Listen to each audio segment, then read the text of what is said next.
Gracias por seguir apoyando este espacio que tiene que ver con lo que proponía el video, lo que decía el video. Lo que también señalaba Pedro es debatir, es exponer el pensamiento y reflexionar políticamente, culturalmente. Y hoy, más que nunca, ¿no?, se hace necesario esto.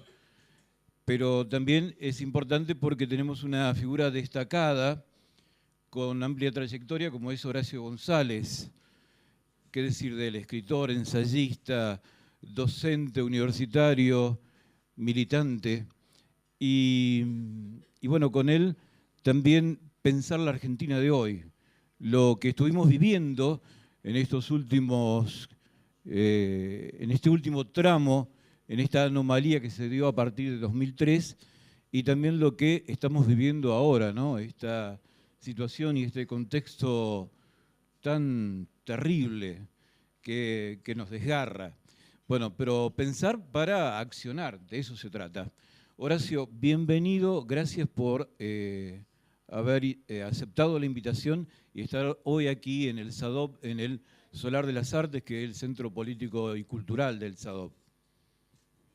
Bueno, buenas noches a todos y muchas gracias por el recibimiento. Estoy muy conmovido de estar aquí.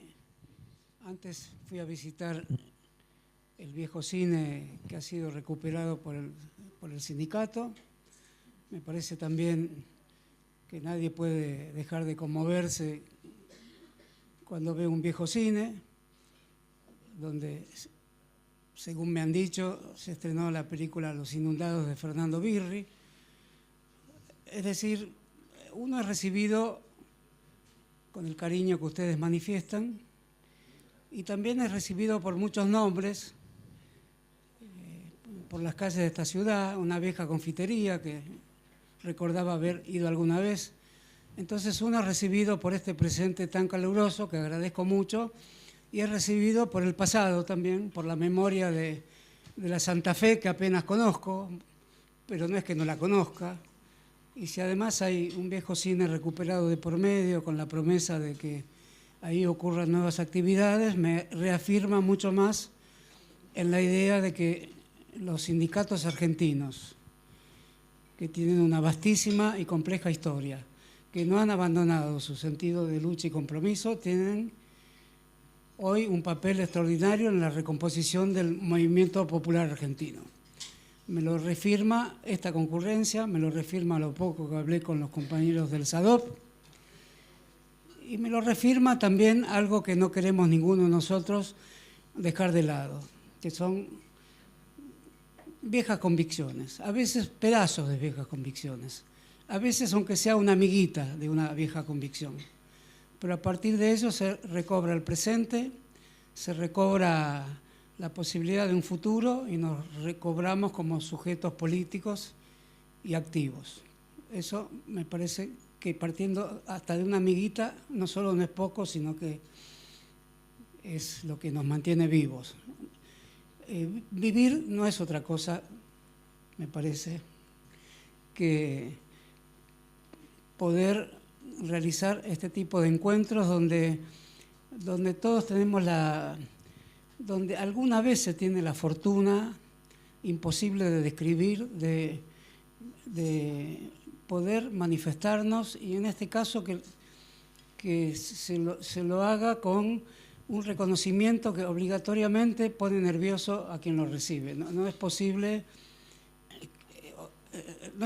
que me hayan recibido así, y sin embargo lo hicieron. ¿Por qué no es posible? Porque no es posible porque no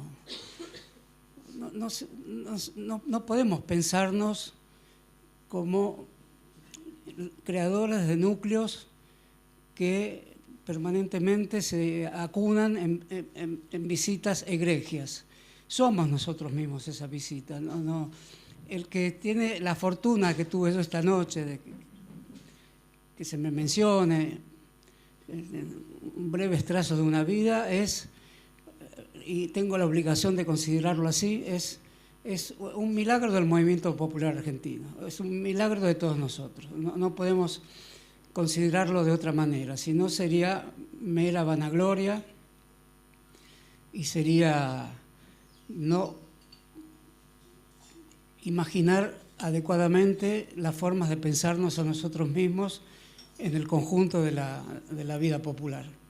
La vida popular nos interroga a todos, todos tenemos nuestra intimidad, todos tenemos nuestras pasiones explícitas, públicas, y algunas que no sabemos cómo trasladar a la lengua. La lengua es muy rebelde hacia nuestras pasiones. Algunas las traslada al público, otras las deja en un secreto incómodo, otras decidimos nosotros ponerles un velo de prudencia, y en medio de todo eso tenemos el más grave y difícil desafío que vive una nación: permanecer como nación democrática y autónoma o ser deshecha por los vendavales de una historia que finalmente habrá conseguido derrotar a un pueblo e incluso a una Latinoamérica.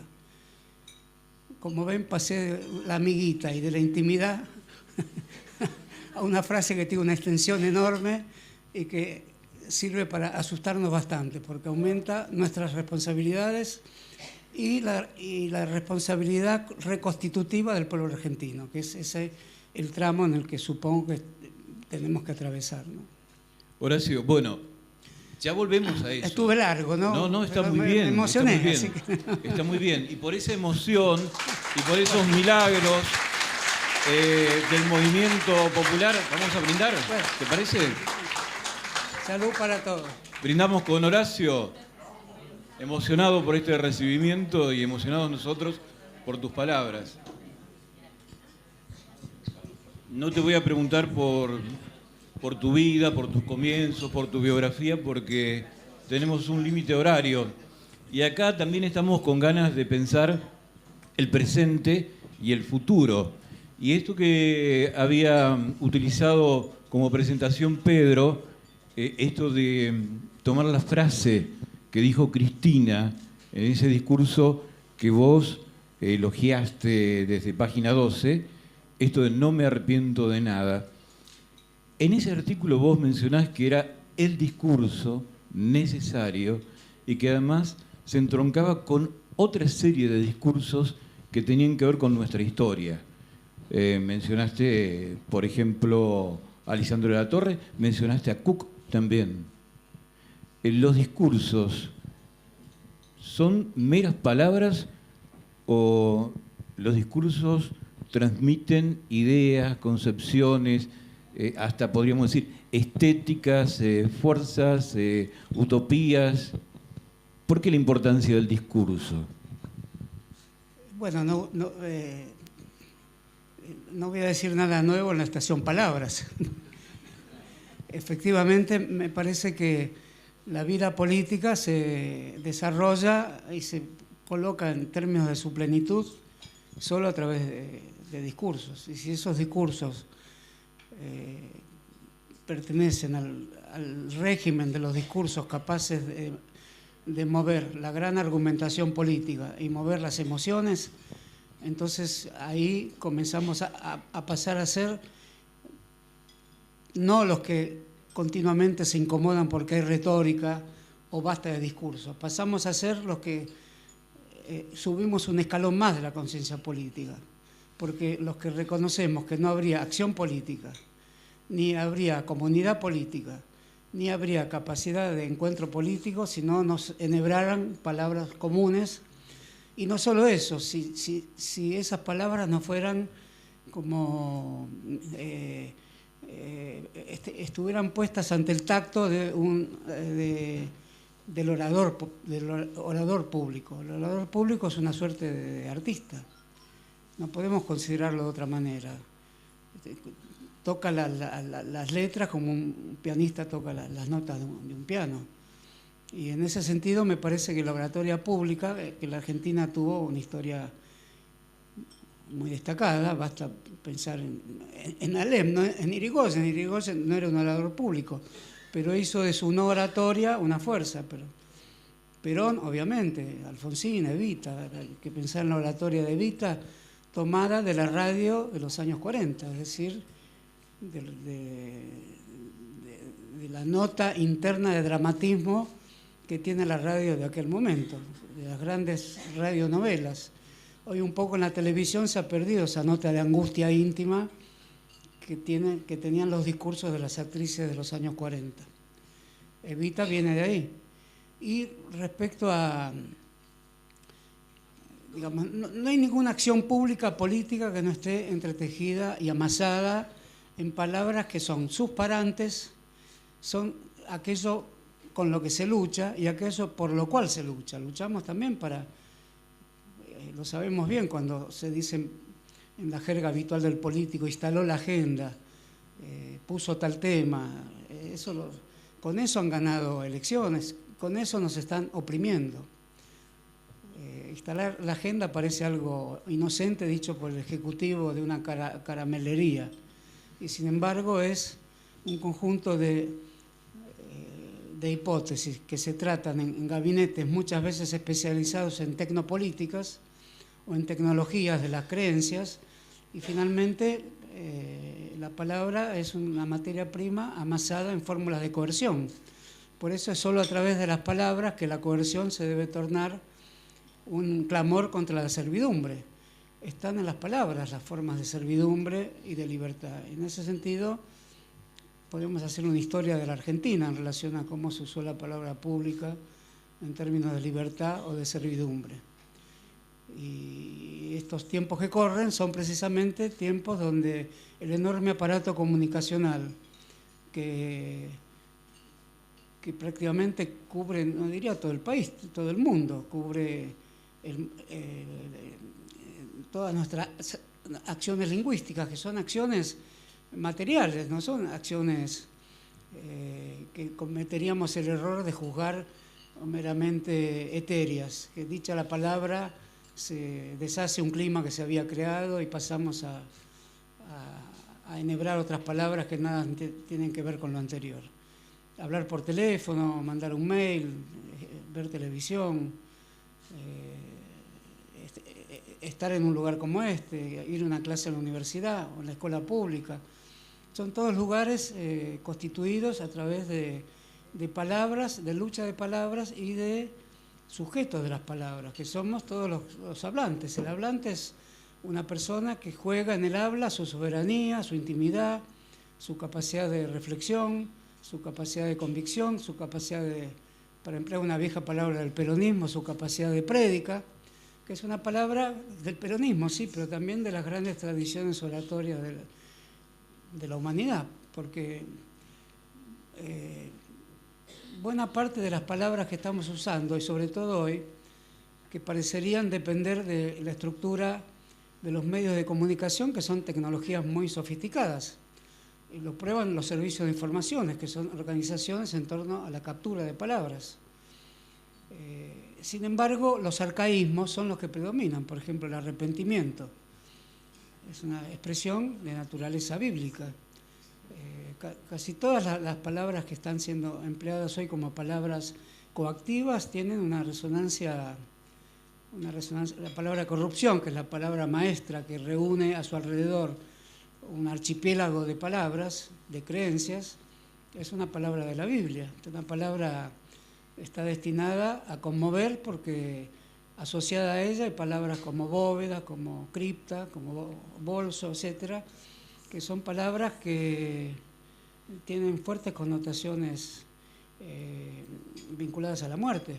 De ahí el fuerte arraigo que tiene la expresión corrupción, porque si no sería fácil decir malversación de fondos o cualquier figura jurídica. Hay 5 o 6 figuras jurídicas en la palabra corrupción, pero la palabra corrupción, por no ser una figura política, por ser una figura del lenguaje trascendentalista y profético y vinculado a lo que los psicoanalistas o quien sea llama el tánatos, o sea, la muerte, por eso tiene tanta fuerza. Están acusando al movimiento popular argentino de llevar a la muerte. No están haciendo cualquier cosa, están produciendo la máxima acusación que se le puede hacer a un movimiento popular. De ahí nuestra angustia, de ahí nuestro miedo de no tener los instrumentos suficientes para salir de este encierro.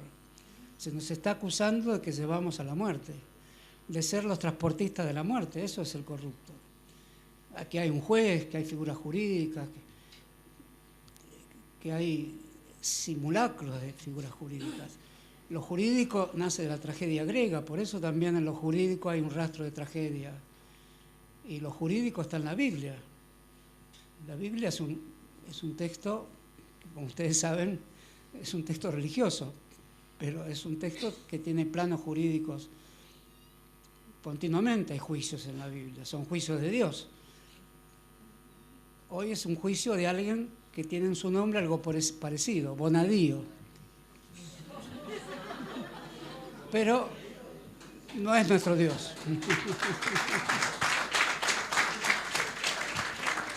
Excelente, ¿no?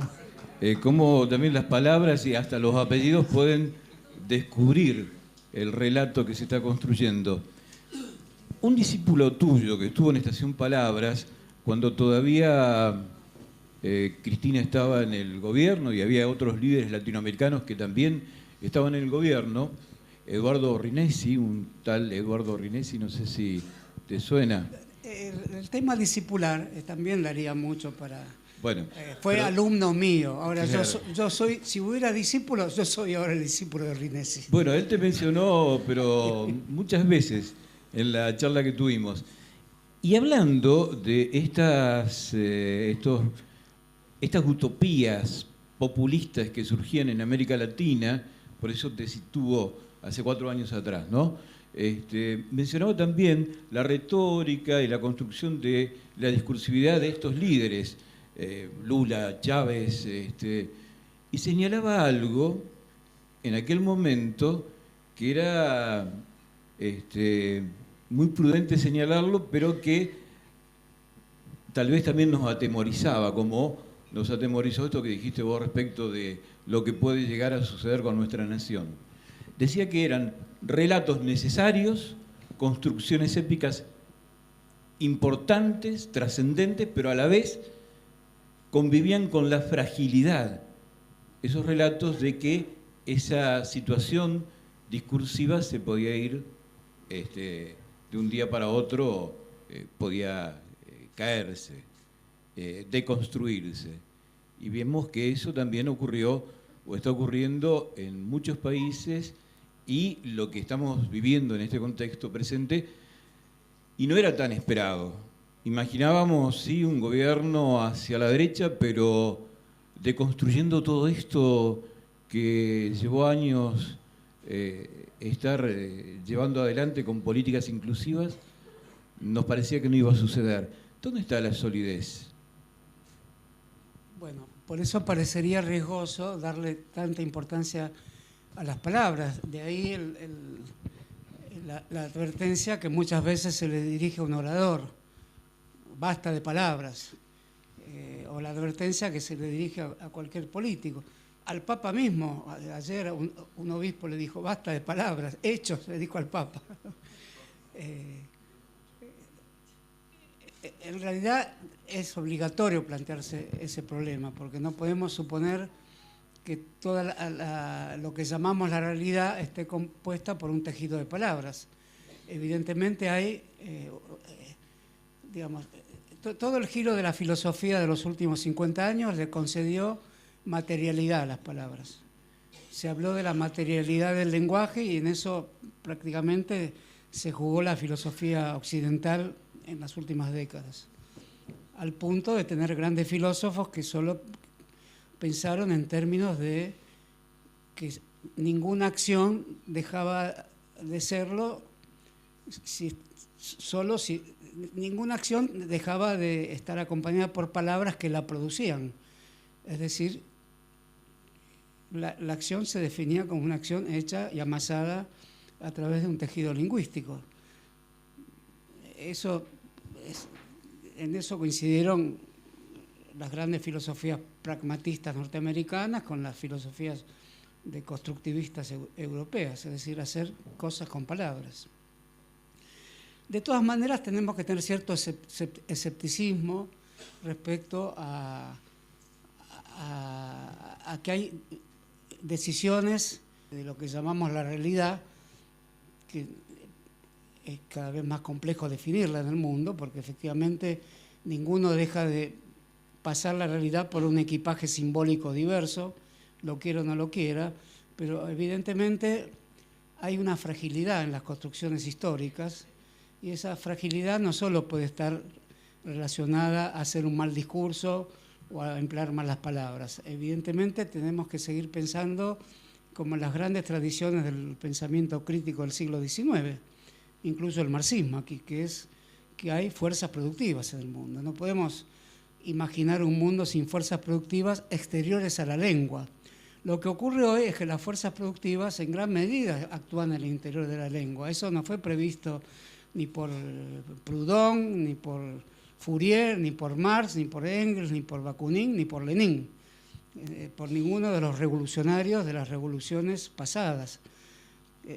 Diría que de algún modo ya con el peronismo esto apareció, es decir, que había identidades generadas a través del modo en que los grandes medios de comunicación, por eso la aparición de la radio introduce un vuelco en la política fundamental. La aparición de la radio es el fin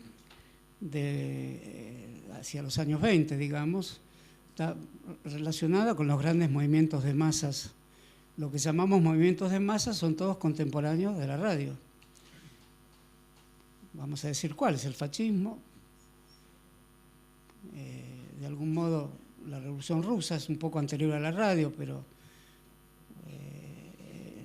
la Revolución Rusa es un poco anterior a la radio, pero no es contemporánea a la gran cinematografía. Grandes películas que hoy conmemoramos son contemporáneas de la Revolución Rusa, y si queda algo de la Revolución Rusa es porque queda el acorazado Potiomkin y películas que hoy siguen siendo grandes películas para estudiar. La radio introduce una situación que el periódico no podía cumplir enteramente. No estamos en la era de los grandes periódicos, hay que pensar en los periódicos sábanas del siglo XIX. El siglo XIX fue el siglo del periodismo, es el siglo donde se escribe el Facundo o Madame Bovary, de Flaubert. Es el siglo donde las novelas cumplen un gran papel educativo, no se llaman radionovelas ni telenovelas, se llaman novelas, se exigen de la lectura, en un mundo además donde el lector es un personaje específico frente al que no lee. No se lee en las minas de carbón, se lee en la pequeña burguesía de las grandes ciudades. Con la radio, a partir de los años 20, se produce otra situación de gran importancia que afecta al irigoyenismo. El irigoyenismo no es un movimiento vinculado a la radio.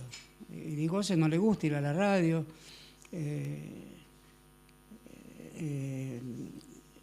El peronismo comienza a usar la radio con la idea que la radio es una suerte de organizador colectivo, como la tradición de la izquierda le había dicho al periódico.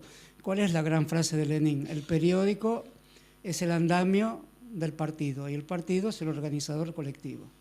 Bueno, todas las funciones del periódico como símil del partido político comenzaron a ser cumplidas por otro organizador colectivo, que además tenía a su cargo la conciencia colectiva, pero un tipo de conciencia colectiva dispersiva. Los miles y miles de escuchas de radio. Fantino dice hoy, hable claro, profesor, hay 4 millones de personas. ¿Quiénes son esos 4 millones? No sabemos, pero se los mide, hay lo que se llama el target. En fin, la televisión es la caída del peronismo. La televisión argentina cumple sus aniversarios los 17 de octubre, porque la primera transmisión de la televisión argentina es un acto del 54, del 17 de octubre. Es extraño, esto no ocurre en todos los países, que el máximo movimiento de masas de un país coincide con el aniversario de la televisión argentina, el 17 de octubre. Y la primera imagen creo que es la imagen de Evita, que se transmite por televisión.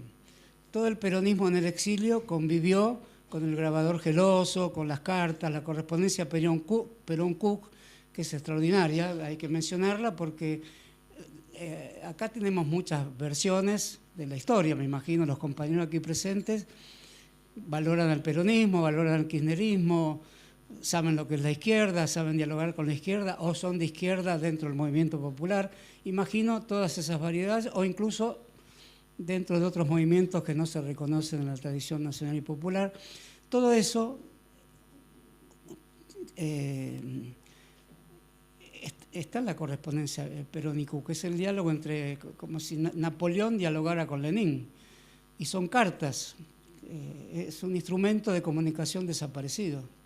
No podemos imaginar eso hoy, aún en esta situación en la que estamos.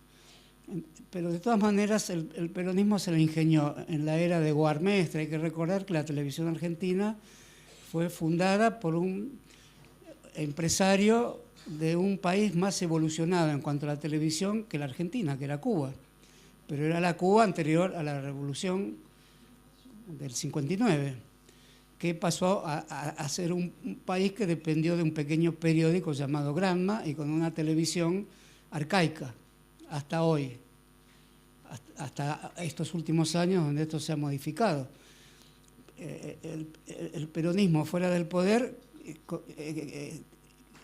tejió su propia autonomía comunicacional, sea cartas, sea mensajes grabados, había ciertas tecnologías.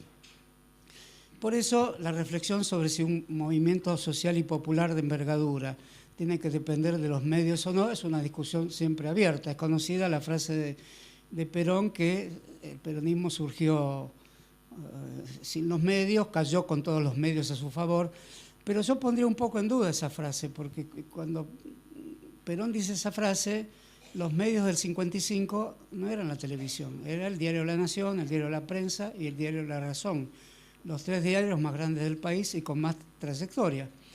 Los dos primeros fundados en el siglo XIX, el segundo, La Razón, en la década del siglo XX. Bueno, esos diarios eran muy poderosos, movían la opinión pública. Hay que ver hoy si con el conjunto de poderes, de fuerzas productivas de la lengua, llamémosla así, de la imagen y del símbolo que tiene la televisión, más las telefónicas, más internet, y todo eso es una única corporación que te dicen qué suerte que estamos junto a usted. En la publicidad de todas las ciudades argentinas está la noticia de esta gran y magna fusión entre la televisión, internet y la telefonía. Eso es tener un poder extraordinario, es un poder.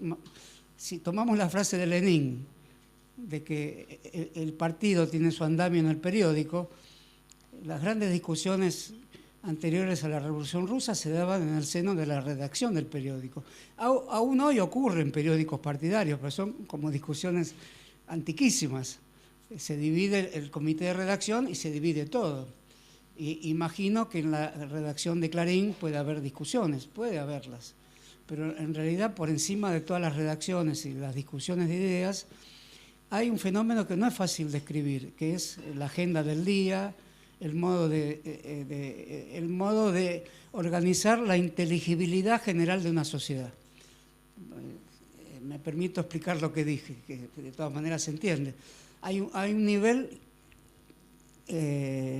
específico, plano, muy pensado y muy formulado en todos los lugares donde se producen los cuadros de los grandes medios de comunicación, que es la línea demarcatoria entre lo que se puede entender y no se puede entender.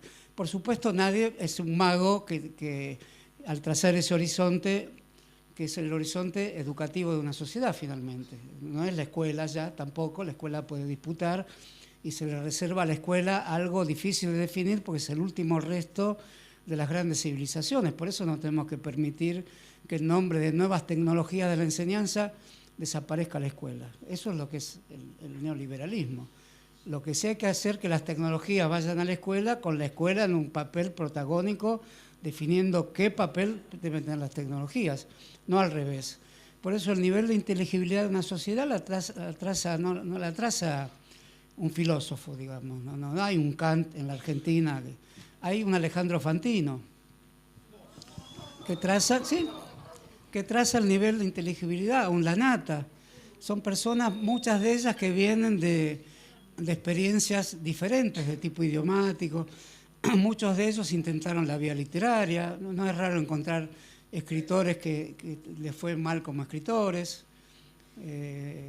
No es raro encontrar personas de una formación académica y que sin embargo aceptan las reglas de algo que es muy seductor, que es el control de la opinión pública a través de un programa de las 7 de la tarde visto por millones de personas que no sabemos quiénes son. Nosotros no sabemos quiénes son nuestros compañeros invisibles que están mirando en todo el país un programa. Alguien estudia eso y alguien sabe quiénes son, lo que se llama el nivel socioeconómico o como lo llamen. Entonces, ahí es el presentador del programa que dice, profesor, lo están escuchando 4 millones, explíquemelo. Entonces eso es un rasgo que tienen todas las sociedades que obliga a los mundos culturales anteriores, los mundos culturales clásicos, los que vienen del siglo XIX y hasta principios del siglo XX, a encontrar refugios específicos para la palabra. Y al mismo tiempo saber cómo defenderse, porque todo político, todo sindicalista, tiene que ir a la televisión. Por lo tanto, tiene que saber que ahí tiene que conversar y hablar en la lucha. Es decir, también tiene que aceptar ciertas reglas y si puede cuestionar esas reglas también. Muchos lo han intentado. Ese cuestionamiento a veces se ve en la televisión, pero cuando uno ve un político de oposición o de más rebelde o más ambicioso respecto a que también quiere cuestionar las tecnologías de la comunicación y que sin embargo no dice nada y acepta las reglas. Se le fue el minuto, profesor, se le fue el minuto, señor diputado. Una cosita más. En algún momento se pensó, desde Neustadt y Grondona en adelante, que los programas de política, poniendo lado y lado opositores, un oficialista y un opositor, algo idílico que hoy no puede ocurrir, iba a sustituir los aburridos debates parlamentarios. El Parlamento es una institución muy vieja, viene del siglo XVIII, XVI, no sé, de la Revolución Inglesa del 1600, los parlamentarios. Y los debates parlamentarios pasaron a ser aburridos frente a la televisión. Grondona, me acuerdo que decía, qué lástima este diputado tan interesante, pero es tan aburrido, no puede venir a la televisión. Resulta que el aburrido era el que más sabía de leyes, el más progresista, el más comprometido con lo popular, pero iba el otro, el que sabía cómo tratar a la televisión. Bueno, hay algo, como los parlamentos son entidades muchas veces burocráticas, entidades fijas, y es cierto que ver un debate parlamentario con un tema que no le interesa a nadie, es cierto que nadie se detiene a hacerlo. Pero el debate sobre la despenalización del aborto, el debate en torno al estatuto que tiene la senaduría de Cristina, son debates tan dramáticos que desmienten un poco la televisión. La televisión ahí tiene que conceder su metodología de profesor, señor diputado, se le acabaron los 2 minutos, la gente no lo entiende, etcétera. Tiene que conceder que hablen los senadores y enfocar y hacer una toma directa. Bueno, esas transmisiones tienen un fuerte dramatismo. Cuando no hay dramatismo, al espectador efectivamente no le interesa. Pero eso demuestra que el Parlamento no está de más, que tenemos que defenderlo.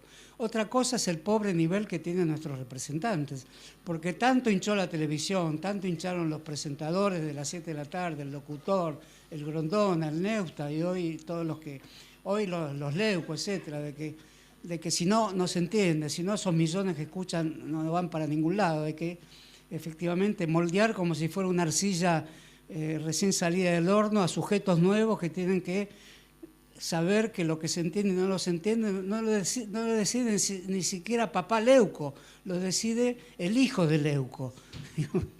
Hay un papá y un nene que definen qué tenemos que entender y qué no tenemos que entender. Bueno, de algún modo, diría, no está todo perdido, porque no digo si habla Cristina o no, efectivamente a mí me gustan los discursos de Cristina y creo que a muchos de ustedes les debe pasar lo mismo. Pero hay otros diputados también que no me gustan sus ideas, pero son enérgicos, buenos oradores. Eso demuestra que la vida política tiene raíces democráticas profundas y antiguas que no les va a ser tan fácil demoler. Y comprometamos nosotros acá esta noche a que no les sea tan fácil a este equipo llamado así de demoledores de la democracia, a que no les sea tan fácil demoler algo vital para los pueblos, que es la vida democrática.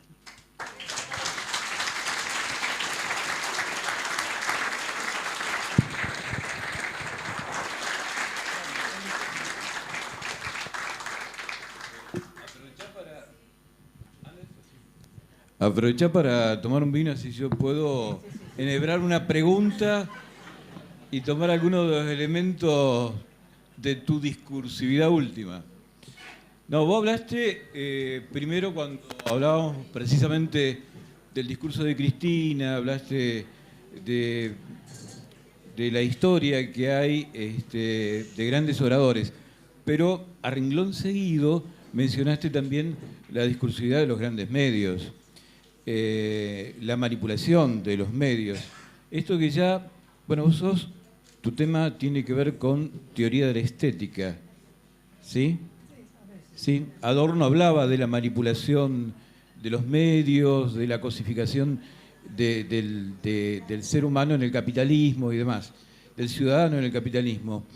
Y uno se pregunta cómo una persona como vos, un intelectual de fuste, diría alguno,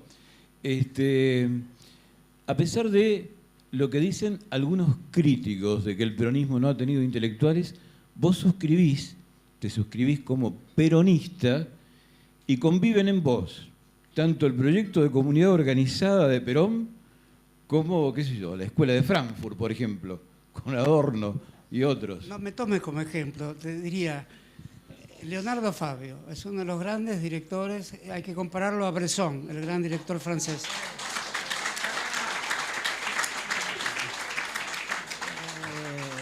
Leónidas Lamborghini, uno de los grandes renovadores de la poética nacional, tomando la gauchesca como ingrediente. Néstor Perlonger, diría, lo mismo. Hay que aplaudirlo a Néstor Perlonger, porque pasó también por el movimiento popular. Después, todos los que se asociaron al movimiento popular y se llevaron mal con Perón, pero lograron soportarlo, como Jauretche, Scalabrini Ortiz. También ellos son, porque venían de antes. El problema que tuvieron con Perón es que Perón, y eso es para discutir también, la comunidad organizada y otras figuras que invocó Perón para tejer su red arácnida, llamada doctrina peronista, es un conjunto de vocablos muy fuertes, la marcha peronista y mucho más, cantada por Hugo del Carril, son los blasones del peronismo. El peronismo tiene un escudo, que es el escudo nacional, un tipo art déco, pero es el escudo nacional. Todo eso para intelectuales que venían con lenguaje propio de los años 20. Scalabrini Ortiz es discípulo de Macedonio Fernández, un metafísico, y su idea central es la del hombre colectivo con un tipo de escritura lírica que no era la del peronismo. Jauretche es la gauchesca, que en su momento fue saludado por Borges como un gran espíritu poético heredero de José Hernández. Eso no era el lenguaje del peronismo, ahí había un problema. Acompañaban las medidas del peronismo, pero no podían hablar como Perón. Eso creó muchos problemas a muchos intelectuales que venían del anarquismo, del socialismo.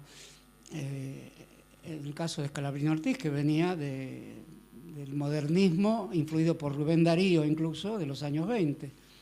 Y Jauretche, que venía del radicalismo irigoyenista, y nunca dejó de ser irigoyenista Jauretche. En ese sentido me parece que el kirchnerismo lo que hizo fue más manso con los lenguajes preexistentes. Sin intervenir directamente en la cuestión intelectual argentina, el kirchnerismo suavizó aristas del peronismo, que percibió que había una nueva clase media que no estaba atenta ni a gusto con esas aristas del peronismo, y dejó libertad de conciencia a los que se sentían que valoraban el peronismo a través del kirchnerismo. Eso fue el kirchnerismo. En ese sentido, me parece que tenemos que saludar también ese momento del kirchnerismo, así como estudiar aún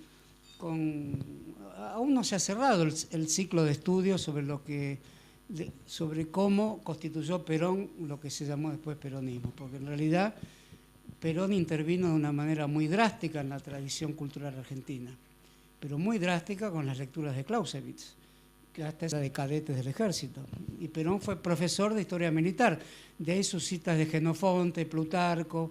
Eso no existía en la política argentina. ¿Quién va a citar a Jenofonte? Aristóteles, que fue el educador de Alejandro Magno, Jenofonte fue el educador de Ciro el Grande.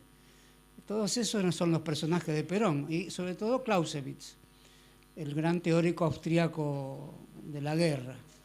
Entonces ese lenguaje de estrategia, táctica, conducción, se impuso a la sociedad argentina, pero no sin ciertos recelos de los intelectuales, que pasaban a colaborar con el peronismo, pero no tenían el lenguaje de la conducción. Yo creo que es un problema que permanece ese. Vos decís Adorno. Por supuesto que el kirchnerismo atrajo hacia sí a muchos intelectuales que habían pasado por una crítica de la razón occidental, como la que hizo esta figura tan importante de la filosofía alemana, que es Theodor Adorno, sobre todo en lo que hace a la crítica de las industrias culturales. El kirchnerismo cargó con ese dilema. El kirchnerismo sintió que tenía que darle un paso muy importante hacia las industrias culturales, y eso fue una gran tensión interna en lo que después fue el Ministerio de Cultura. En la Secretaría de Cultura, en ese momento, se sentía esa tensión interna. ¿Qué industrias culturales debe fomentar el Estado? Y al mismo tiempo lo hacían personas que habían leído a Adorno, que es el gran crítico de la filosofía occidental, que pasa a considerar la comunicación y al sujeto como una mera mercancía. Bueno, esto es interesante porque vos escribiste en un capítulo en el libro de Daniel Filmus, Pensar el kirchnerismo, precisamente sobre las políticas desarrolladas, las políticas culturales desarrolladas durante el kirchnerismo, en donde vos decís que convivía la vanguardia con, digamos, la cultura en serie, la industria cultural, y también una impronta popular. Ponías como ejemplo, sin ir más lejos, Tecnópolis. Sí. Bueno, eso nunca se discutió en el kirchnerismo. Pensó un lugar de diversión popular y al mismo tiempo de exposiciones populares y una suerte de parque de diversiones que en toda la historia del siglo XIX y del siglo XX está asociado a la vida popular, a la distracción del trabajador. El kirchnerismo tomó eso del peronismo, porque de ahí es donde surge el kirchnerismo. Y al mismo tiempo se creó en la Biblioteca Nacional el Museo de la Lengua, que era lo contrario a Tecnópolis, era el intento de disputar con la Real Academia Española la dirección y la normatividad de la gramática del castellano. El kirchnerismo llegó a eso, a apoyar el Museo de la Lengua, que tenía como destino una disputa sobre el idioma castellano hablado en el mundo, que es una disputa económica, porque la enseñanza del castellano en China y en Estados Unidos es un formidable negocio de España. Y en Brasil también. En Brasil se enseña castellano a través de profesores de la Real Academia o del Instituto Cervantes. Y la Argentina tiene una tradición que viene de Alberdi y de Echeverría de construir una lengua nacional autónoma, ¿no? Entonces, de alguna manera, el kirchnerismo también tomó el problema de Alberdi y de Echeverría de la lengua nacional, con el Museo con la Biblioteca Nacional, que hacía cierto contrapeso con Tecnópolis. Tecnópolis era lo que todo pueblo inevitablemente tiene, una admiración por la técnica. La vida popular se compone de una admiración por la técnica. Yo personalmente no solo no veo nada malo en eso, veo que aún no vimos el gran espectáculo de los pueblos tomando a su cargo la dirección de las grandes maravillas técnicas. El macrismo es el impedimento fundamental para que los pueblos no tomen a su cargo las ideas de una tecnología democrática y realmente realizadora de la autonomía de los sujetos.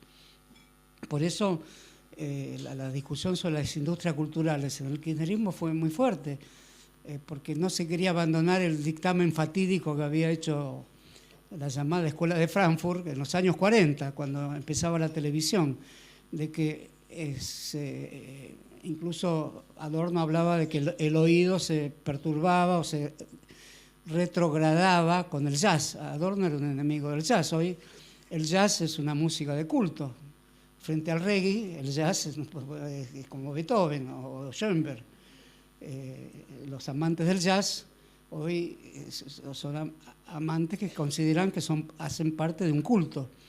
En la época de Adorno incluso condena el jazz, porque condena todo lo que pasa por los grandes medios de las formas artísticas heredadas.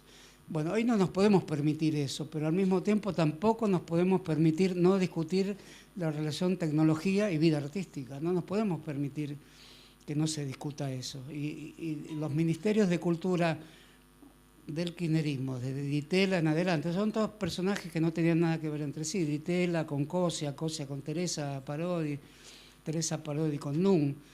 Todos se enfrentaron,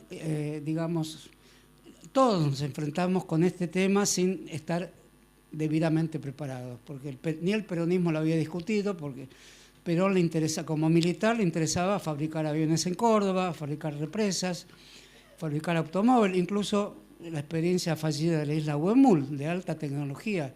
Si realmente eso resultaba, no resultó, pero quedó el Instituto Balseiro. O sea, el peronismo es tecnología sin proceso de crítica a las tecnologías. El kirchnerismo tomó algo de eso y permitió ciertas reflexiones respecto a quién controla las tecnologías y qué clase de sujeto político crean las tecnologías. E incluso cuando se llevaron miles de notebooks a las escuelas, hubo una discusión de cómo la debían usar los maestros, qué significaba la intromisión de un mundo tecnológico nuevo en las escuelas. Esa discusión, recuerdo haberla tenido en los ministerios, la dio el primer ministro de Economía del kirchnerismo, Tedesco, la dio Alberto Sileone, que lo vi acá como uno de los invitados, que son dos grandes figuras de la educación argentina. Hoy un educador argentino no puede no dar la discusión de lo que significa la tecnología en las aulas. No puede no darla, pero no puede decir el celular no y la notebook no. No se puede decir no y no se puede decir acepto todo, me entrego, tampoco. Porque hay una beta cultural magnífica, defender que no siempre el instrumento tecnológico adopta como su lógica. Si dejamos que el instrumento tecnológico domine el aula, yo creo que estamos fritos. Al mismo tiempo, si no lo introducimos, sin dejar de hablar de Aristóteles, o de Alberdi, o de quien sea, o de Irigoyen, o de Perón, quiero decir, si lo historizamos el instrumento técnico es otra cosa. Si el instrumento técnico tecnifica nuestra vida, ahí creo que los pueblos se degradan, ¿no? Hay una expresión que se utilizó en los últimos tiempos, sobre todo cuando la disputa de la 125, la ley de medios, que fue justamente la cultura pero como batalla, la batalla cultural. Y hoy mismo, cuando vemos cómo se manipula desde los grandes medios y cómo en ese discurso performativo crean realidades que no vemos, pero que existen por el solo hecho de mencionarlas, bóvedas, bolsos y todo esto, ¿no? En esta sociedad de la imagen. Lo de la batalla cultural, ¿cómo continúa? O cómo nosotros, pigmeos, frente a grandes medios hegemónicos, concentración de medios, podemos entrar en esa disputa.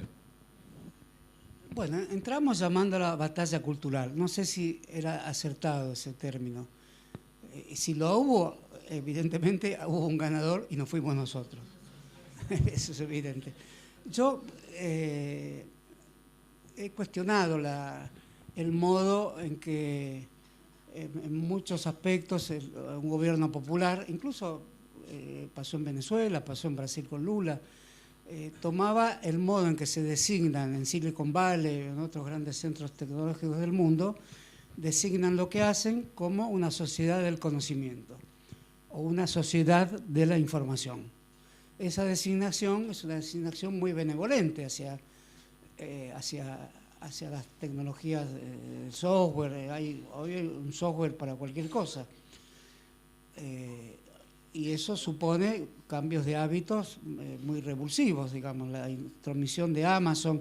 Por ejemplo, acá en la Argentina hay un absurdo, Amazon no puede entrar porque hay algo parecido que es Mercado Libre, pero cambia todos los hábitos de compra y es una apuesta económica tan fuerte que modifica ciertas estructuras económicas que parecían estables de pequeños comercios, pequeñas industrias.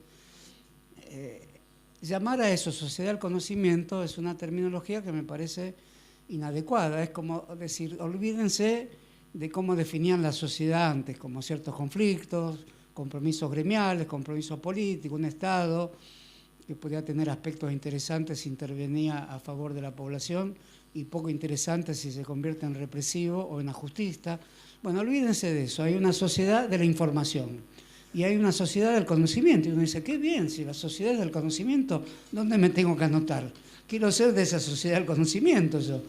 No me dejen afuera, por favor.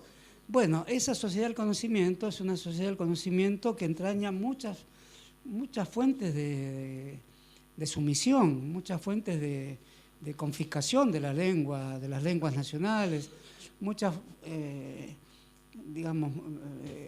por supuesto que por algo tiene cierto predominio. Ese algo es que promete una democratización de la vida tomada como individuos sumados de uno en uno.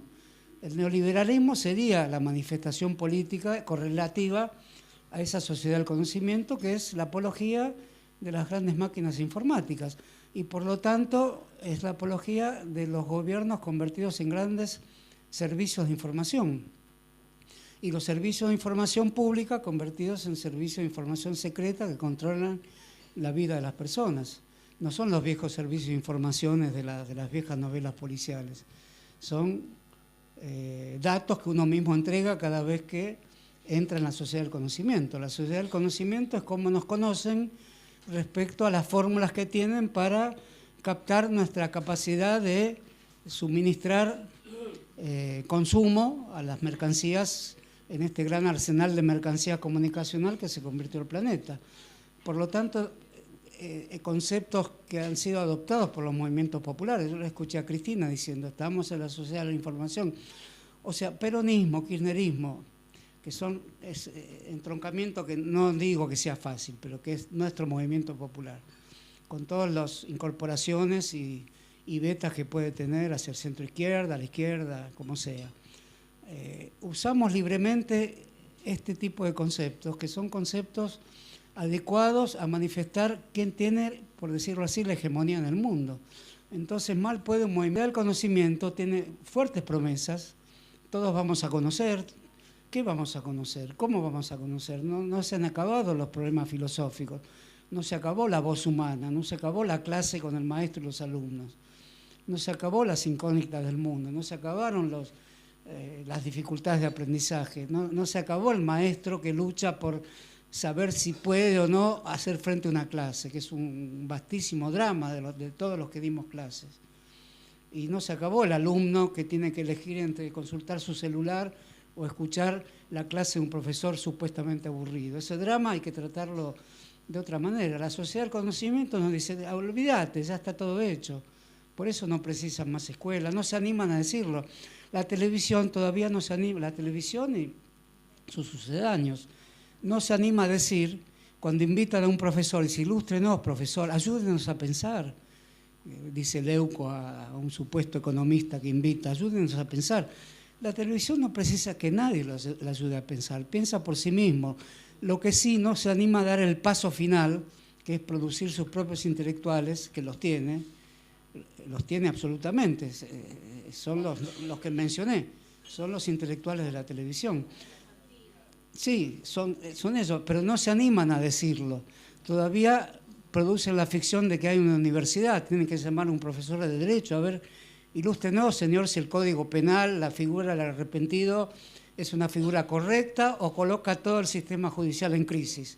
Yo creo esto último, diga lo que diga el profesor, gracias profesor por ayudarnos a pensar. La televisión ya sabe que el arrepentido está en el interior de la sociedad del conocimiento que es la televisión. Sin arrepentidos no funciona el mundo televisivo, porque es el drama, la televisión quiere que la televisión, el neoliberalismo, no quiero culpar a la televisión, disculpen, sí, pero efectivamente nos quieren arrepentidos, nos quieren arrodillados, nos quieren pidiendo perdón en las veredas de la televisión humedecidas de nuestro llanto. Lloramos porque no nos dimos cuenta que efectivamente el conocimiento estaba ahí. Cuando acusaban de relato al kirchnerismo, ¿qué es esto que están haciendo ahora? No hay ninguna sociedad sin relato. Usaron un término prestigioso como la palabra relato, lo politizaron, no hacían más que asociar la palabra relato a mentira, lo cual producían un grave efecto sobre la pedagogía nacional. Si los maestros lo que hacen es hacer relatos, pedagogía del relato igual mentira, eso es lo que lograron. ¿Y ahora qué es esto que están haciendo? Con las bóvedas y demás, el descubrimiento en Calafate de una desgrabación de una conversación que habría escuchado Cristina con el gerente de Barrick. Bueno, eso es un tema grave. Es un tema grave porque buscan responder con eso al hecho de que el discurso de Cristina del Senado mencionó con mucha precisión las escuchas clandestinas, que provienen del hecho de que hay una fuerte corriente mundial que intenta acusarla de ser la planificadora de la muerte de Nisman, contra todas las evidencias de que fue un suicidio. Entonces, ¿qué se encuentra en esa misteriosa bóveda del Calafate? Una grabación del gerente general de Barrick. Bueno, hay que ver si eso es cierto. Y aunque fuera cierto, me parece que el kirchnerismo nunca supo resolver enteramente qué hacía con las grandes mineras que devastan el territorio en San Juan. Porque como producían divisas, ahora no pagan ningún impuesto. Con el kirchnerismo pagaban el 5% de la exportación de oro, que era mucho. Muchos decíamos que era poco, pero hoy es mucho porque no pagan nada. Y Barrick prácticamente había fundado un país ahí. Y el kirchnerismo hizo lo posible para que no sea así. Pero lo posible que hizo el kirchnerismo fue poco, porque si hay posibilidad que el movimiento popular reconstruya este país, hay que repensar el modo en que se hace la minería. Una minería sin duda tiene que haber. Esta que se hizo tan devastadora sorprendió a todos, porque Barrick fue prohibida en muchos países y sin embargo en San Juan y en toda la cordillera, e incluso en Bolivia, en el gobierno de Evo Morales, fue muy difícil no hacer minería en la cordillera de los Andes. La verdad que desde Facundo Quiroga en adelante, Facundo Quiroga era un empresario minero también, todos los jefes y caudillos políticos de la zona fueron personajes vinculados a la minería, es imposible no hacerlo. Ahora, esa minería de altos niveles tecnológicos que destruye el medio ambiente, el kirchnerismo le intentó balbucear algo, pero en realidad es una de las tareas pendientes. ¿Qué minería hacer en la Argentina? En ese sentido digo que me parece obvio que la presidencia de la Nación tuviera, como había muchas relaciones con Barrick Gold, que tuviera informaciones sobre Barrick Gold. La edición de Clarín de hoy dedica 4 páginas a una bóveda donde se encontraron desgrabaciones de conversaciones del gerente de Barrick, informaciones sobre no sé qué personaje, de Narváez. ¿Qué espionaje podía hacer el gobierno sobre de Narváez? Es todo absurdo. En realidad se están devolviendo acusación por acusación y un país así se hace irrespirable. Entonces hay que encontrar la forma de superioridad respecto al argumento adversario. Te dicen relato, le decís relato. Te dicen corrupto, también le decís corrupto, es decir, cómo financiaron sus elecciones. Si no hay alguien que escape de la reproducción especular de las acusaciones, y creo que Cristina podría hacerlo perfectamente, vamos a vivir un país imposible. Y palabra por palabra, corrupto por corrupto, no me cabe la menor duda quién puede devastar a quién. Y un movimiento popular entero declarado corrupto puede ser devastado por la enorme fuerza de producción de hechos que tiene la gran industria de símbolos, de lengua y de imágenes, que es la corporación mediática mundial. Bueno, tal vez esto es lo que algunos llaman batalla cultural. Sí. Yo no tengo inconveniente en llamarla así, de hecho, muchos la llamamos así. El movimiento popular es el que más tiene que cuidar de sus palabras, porque el movimiento popular no nace de las empresas. Los Kirchner tuvieron hoteles, etcétera. Eso es una historia sobre la cual en alguna otra oportunidad tendríamos que detenernos mejor si los máximos representantes y los que dan nombre a un movimiento popular tienen que tener ese tipo de propiedad. Me parece que es una discusión genuina y legítima que no creo que en este momento sea el más oportuno, pero esa discusión habrá que darla. No obstante, son genuinos representantes del movimiento popular. No surgieron, no eran CEOs, no se denominaban así, no tenían empresas con visión meritocrática y lucrativa. Eran militantes políticos. Si olvidamos que eran militantes políticos, podemos creer que estaban en la política para ganar dinero. Eran militantes políticos. Si no estaban coacheados, no estaban. No. Por eso digo, los que no son militantes políticos, los que trasladan la lógica empresarial a la vida política, arruinando los términos del pacto político esencial, que es con la vida popular y con un Estado popular. Bueno, esos no podemos hacer que tomar su mismo lenguaje, nos dicen relato y decirles relato, nos dicen corruptos y decirles corruptos. Alguien tiene que salir por encima de eso, juzgar esta coyuntura histórica. Por eso es necesaria la vida cultural, el manejo de los instrumentos de la crítica, la atenta lectura de la contemporaneidad, la capacidad de percibir qué es China y Estados Unidos hoy en el mundo. Me parece que el movimiento popular tiene exigencias únicas, no atravesadas en las épocas anteriores y que tienen que ser renovadas con valentía, con coraje intelectual, no tenerle miedo a los compañeros que buscan por todos lados elementos discursivos y fórmulas de militancia que incluso le roben tecnología a los que son los verdaderos propietarios del modo en que se comportan las poblaciones. No podemos permitirnos estar al margen de las tecnologías, pero no podemos, por ejemplo, Cristina comenzó su campaña senadora tomando a alguien parecido a Durán Barba. No fue interesante eso. Un acto que hizo en el estadio de Sarandí, en la provincia de Buenos Aires, fue el típico modelo de acto con el cual tuvo éxito Macri. O sea, los movimientos populares también tienen esas... Cristina las tiene, el peronismo las hubo a montones, lo sabemos bien. Y no creo que una restitución del movimiento popular deje de tenerlo. Los movimientos populares surgen muchas veces de contingencias históricas inesperadísimas. Entonces, no siempre están preparados. Diría más, nunca están preparados. Son aluvionales, lo que los hace mucho más interesantes. Pero eso no tiene que ser en un próximo turno, que eventualmente tenemos la esperanza que haya, no puede ser pretexto para no estudiar a fondo cómo son las sintomatologías de la persuasión política. No podemos hacer un acto parecido al de Durán Barba porque les dio resultado a ellos. Tenemos que hacer actos contra los actos de Durán Barba. Eso es lo que tenemos que hacer.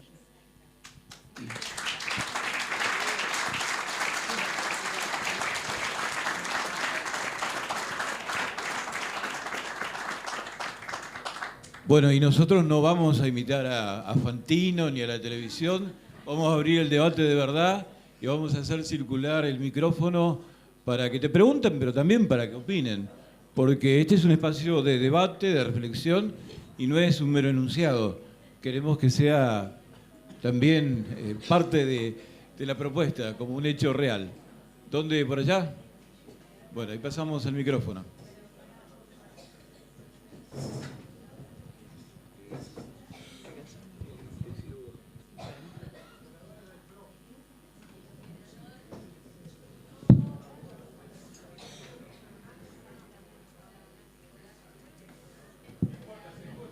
Córdoba, más antigua aún, en el mundo está en el ranking 340, no sé, la Universidad de San Pablo en Brasil, la más importante de Latinoamérica, a lo mejor puede tener el número 200.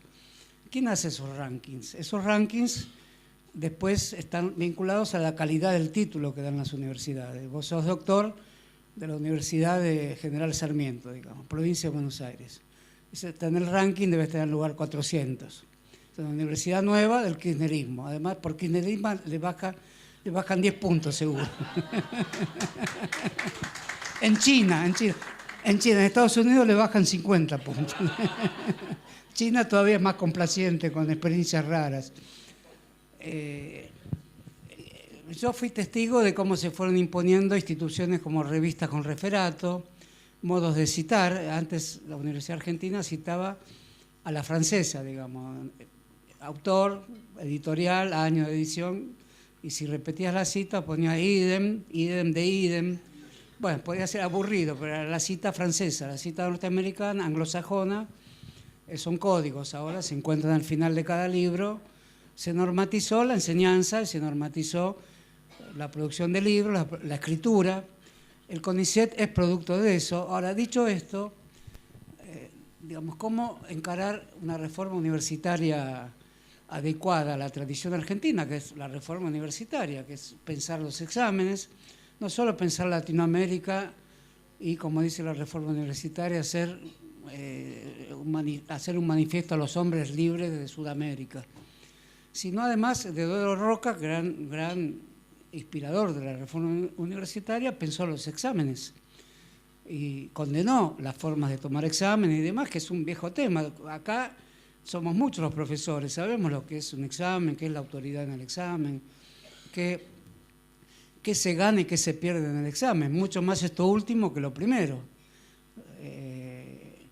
Por ejemplo, Borges, asistía a las clases de Borges, no tomaba examen, anulaba los exámenes, no consideraba, pero bueno, son experiencias muy singulares. Digamos que hay que tener algún tipo de pedagogía y algún tipo de examen.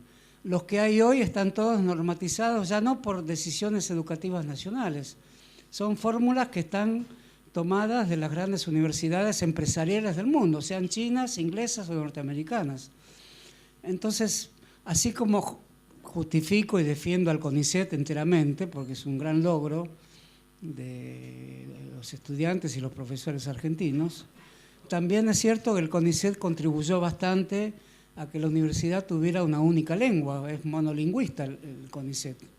En las ciencias humanas, menos lo es en lo que ha amparado más en los últimos años, que son las ciencias duras o las ciencias llamadas duras, que incluso me parece mal llamar duras y blandas porque no significa nada eso en cuanto a calificar un conocimiento. Pero sí significa en cuanto al origen de los subsidios, el monto de los subsidios. Entonces, en ese sentido me parece que si un movimiento popular retoma los hilos de un poder democrático en el país, efectivamente tiene que tomar los temas de la reforma universitaria del 18, que es muy pronto frustrados, que es una universidad que se piensa a sí misma a través de la reformulación de todas las formas de conocimiento y con autonomía. Autonomía respecto al Estado que la financia, ese es un tema muy delicado. Eso se mantuvo más o menos, incluso hasta hoy se mantiene más o menos, pero es el motivo de las grandes movilizaciones. Por fin el macrismo, que no lo hizo tanto el menemismo, define que no son necesarias las universidades.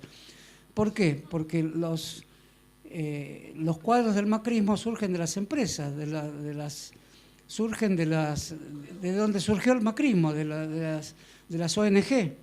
Las ONG son las universidades del macrismo. La universidad de la empresa es la universidad del macrismo. ¿Por qué tener una facultad no diría ya de filosofía, de ingeniería en Santa Fe, de ingeniería química encima? ¿Por qué no es Shell la que enseña? El ideal básico del macrismo es tener sus propios cuadros educativos en las corporaciones o capturar corporativamente las universidades. Y eso pueden llegar a hacerlo o no. En este momento el Partido Radical, que gobierna el Consejo de Rectores, o que tiene una mayoría, antes la tuvo el peronismo, ahora la tiene Cambiemos, al inclinarse la Universidad de Córdoba fundamentalmente hacia Cambiemos. La Universidad de Córdoba es la más antigua del país, de modo que eso significa algo. En ese sentido me parece que el intento de los radicales de derecha, digamos, que son casi todos hoy, salvo 2 o 3, es ligarla a las corporaciones y salvarlas por la vía de corporativizarlas. Eso es lo que va a hacer el Partido Radical y las mantendrá como universidades sin ningún espíritu ni reformista, ni social, ni popular, ni nada. Frente a un macrismo que si soltara sus impulsos vitales de una forma más salvaje, directamente anularía toda razón presupuestaria de las universidades. Con esto lo que quiero decir es que las experiencias que atravesamos en los años 70, que fueron nítidamente tercermundistas, tuvieron varios sentidos. Uno, la crítica al cientificismo. La crítica al cientificismo es una vieja tradición de Occidente, no es de la Argentina que apareció esa las izquierdas universitarias argentinas fueron críticas al cientificismo. Y el cientificismo, esa expresión que hoy está en decadencia, no se usa ya demasiado, debido en gran medida porque el CONICET premia trabajos científicos. Y los partidarios de desarrollar las ciencias humanas se acogen al ideal científico también. Por lo tanto, cayó la vieja consigna anticientificista que fue desde el comienzo del siglo XX en adelante, fue la gran consigna universitaria de las izquierdas y también nacional y popular. Citaste a las cátedras nacionales, eran anticientificistas y al mismo tiempo traían otra bibliografía. Esa otra bibliografía es una bibliografía de tipo ensayística y que criticaba también a la razón occidental. Hoy son temas en medio de la globalización, de la universalización compulsiva del ser humano. Son temas muy difíciles de sostener. Por eso yo a toda tu intervención le pondría un toque de alerta respecto a cómo usamos las palabras del 70. Yo, mira, como me sentí obligado, o sea, no estoy en el CONICET, pero me sentí más que obligado. Necesité acompañar eso, pues sabía que ahí están los compañeros que van a sostener una ciencia argentina. Después discutiremos cuál. Y al mismo tiempo me siento absolutamente obligado a imaginar que tiene que haber una gran movilización social universitaria, en la cual confío mucho, porque así como la movilización feminista, compleja como es, establece un punto del cual no va a haber retroceso, y introduce ni más ni menos que la discusión, además de la discusión sobre el deseo, la libertad de los cuerpos y demás, la discusión idiomática, que es una cuestión fundamental en todos los países. El movimiento social gremial, que también hay que recuperar, diría, no recuperar, pero hay que pegarle un sacudón a la CGT,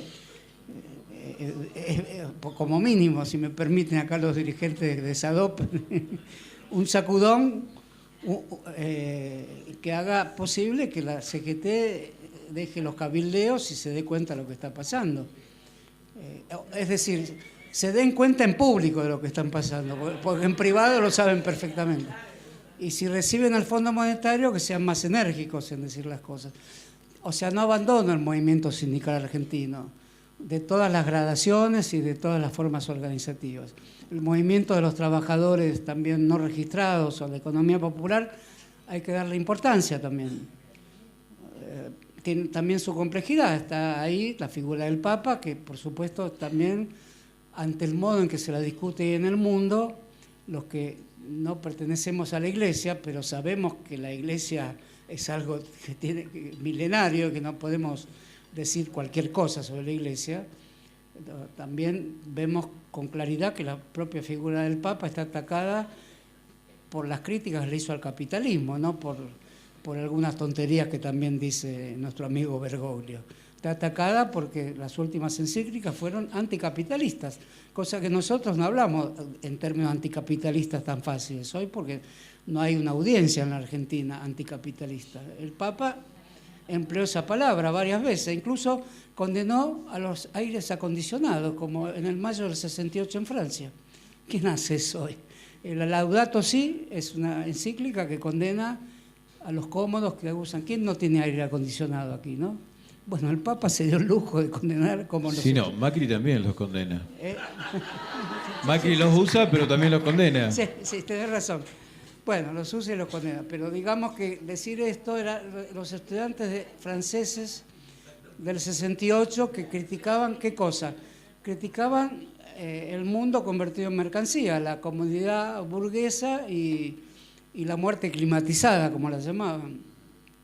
Entonces me parece que la fusión de los movimientos sociales es una obra de ingeniería tal que se precisa un Einstein de la ingeniería social para movimiento feminista, movimiento social, movimiento universitario, todos los movimientos que están en germen en la Argentina o los muy desarrollados, como el movimiento obrero, que está también atravesado por toda clase de operaciones gubernamentales, y los movimientos políticos. Todo eso puede dar una vuelta de tuerca enorme en la Argentina. Y quizá el campanazo lo puede dar el movimiento estudiantil, como fue con el Cordobazo, o la simultaneidad maravillosa que tuvo el Cordobazo entre los movimientos sindicales el cordobazo fue más bien peronista, digamos. Fue Tosco, que no era peronista, pero sobre todo fueron Atilio López y Elpidio Torres, fue Esmata y los tranviarios, ¿no? Citrán vino después. O sea, el cordobazo está dentro de la historia popular absolutamente. Yo no estoy pidiendo ni un cordobazo ni que haya una destrucción de la pobre institucionalidad argentina, porque es muy pobre. Los primeros que no creen en ella son los del gobierno. Somos nosotros los que creemos y que tenemos que seguir creyendo, porque es absolutamente indispensable ganar las elecciones y de un modo tal que no haya trampa, porque en realidad no les interesa para nada la institucionalidad. Cuando hablan se piensan quedar para siempre. Cometen el error de casi todos los políticos, creer que hay una eternidad política, no la hay, pero que piensan quedarse para siempre, se nota en la sonrisa sarcástica de Macri cuando habla, cuando come su flancito. Por eso me parece que la clave sería, estoy diciendo cosas que Ernesto Laclau diría mejor, sería una clave articulatoria entre movimientos que actúan en distintos planos. El movimiento feminista actúa en un plano diferente, pero se toca con el movimiento social. El movimiento social sindical tradicional actúa en un plano diferente, pero se toca con los trabajadores no registrados de la economía popular, y hubo un avance hasta cierto punto festejable en que muchos forman parte hoy de la CGT, con lo cual tendrían obra social. Es algo por verse, pero son movimientos incipientes en una época totalmente desfavorable a la vida popular. Entonces, teniendo en cuenta todo eso, el sector estudiantil tiene más libertades. Es un sector que aún, a pesar de que el movimiento estudiantil no es mayoritariamente un movimiento estudiantil activo en el sentido, en cualquier sentido que, digamos, hoy el que entra a la universidad tiene trayectorias de vida que efectivamente son más integradoras a este sistema de dominio que cuestionadoras, y eso no se lo podemos reprochar a nadie en esta época tan desgraciada que vivimos. El joven que a los 19 años entra a la universidad y da las espaldas a la militancia y quiere recibirse de abogado y su destino es trabajar en Odebrecht, quizás sin saber que le puede tocar lo peor. Bueno, ante eso hay que emplear los mejores recursos discursivos del movimiento estudiantil. Y los mejores discursos del movimiento estudiantil hay que buscarlos lejos también, no solo en la reforma universitaria. En el siglo XIX hubo movimientos estudiantiles también en Argentina y en muchos lugares del mundo. E incluso en la Edad Media, digamos, hubo los estudiantes goliardos que postulaban que los estudiantes deben dirigir la universidad. Yo no declino eso, no declino la idea de que haya grupos estudiantiles como los hubo en la Argentina en los años 70, citaste a Roberto Carri, inmediatamente vinculados a las organizaciones políticas de la época. Como mayo del 68 en Francia fue el momento culminante de un movimiento estudiantil autónomo de carácter libertario y vinculado también a lo que hoy postula el feminismo, a acatar las formas del deseo, digamos, para resumir mucho lo que postula el feminismo. También era mayo del 68 eso. Y al mismo tiempo hoy vemos que los dirigentes de mayo del 68, los que quedaron activos en la política, lo más que son del Partido Verde en Alemania o en Suiza. Y por lo tanto hacen vida partidaria más parecida a la burguesía que criticaban cuando eran jóvenes. Por eso también me parece que el movimiento estudiantil ha adquirido una perspectiva de tiempo respecto a la disponibilidad actual y pensar con agudezas su propio destino político. Agudeza significa pensar que no siempre un estudiante va a estar disponible para las grandes gestas, y cuando lo está debe estar preparado para proseguirla en su propia vida y convertirse en un profesional vinculado a los intereses populares, que no es pedir mucho, pero en este momento sí es pedir mucho, porque hoy la vida de las personas está en juego, nuestras familias están en juego. Yo no diría de nuestros aires acondicionados, pero está en juego en gran medida un modo de existencia basado en libertades, en democracias difíciles, pero de algún modo existentes, porque podemos ser meras materias primas y ejecutados en los paredones simbólicos de las grandes corporaciones. Entonces, en ese sentido, el movimiento estudiantil tiene tanta responsabilidad que en las tomas, por ejemplo, un problema que vi ahora que vengo de Córdoba y también en Buenos Aires, se toman primero las facultades de filosofía, con lo cual no hay clases. Pero las facultades de ingeniería se toman muy difícil. En Córdoba hubo una asamblea antes de ayer en Derecho.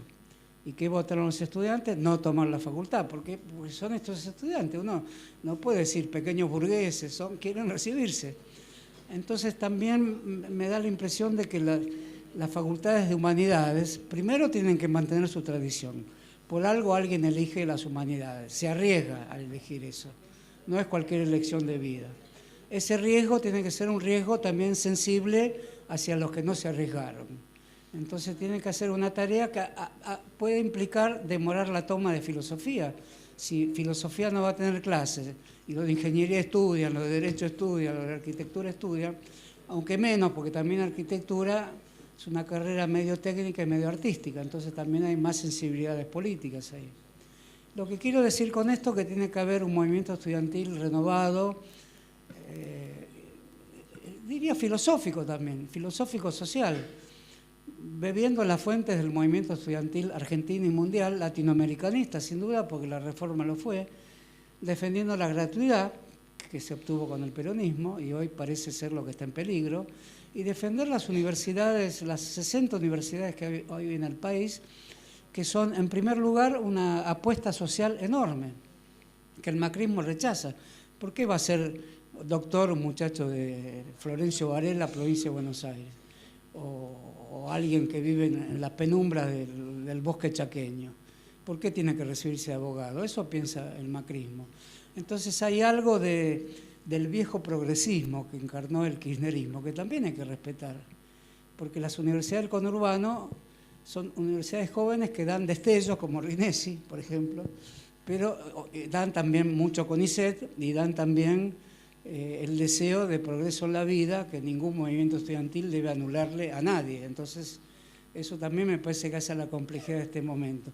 Dicho esto, que parece cruzar con tus palabras, pero no es así, porque recuerdo con mucho cariño aquellos años estudiantiles, pero fatalmente uno es producto después de más cosas. Si hubiera sido siempre estudiante no podría decir estas cosas. Y al mismo tiempo se me puede reprochar que no tomo una facultad. Es lógico que haya que haya reproches intergeneracionales. Me parece lógico que haya esos reproches. Y eso se resuelve con escuchas mutuas. No se resuelve con el viejito canchero que va a la toma de la facultad, ni con el estudiante que dice lo que quizás corrí el riesgo de decir yo. Y si en 5 años me recibo, ya soy de otro, ahora aprovecho y tomo la facultad. Creo que, ¿por qué no se resuelve así? Porque el momento es tan grave para una nación que corre en riesgo su propia universidad. La universidad está de más para el macrismo.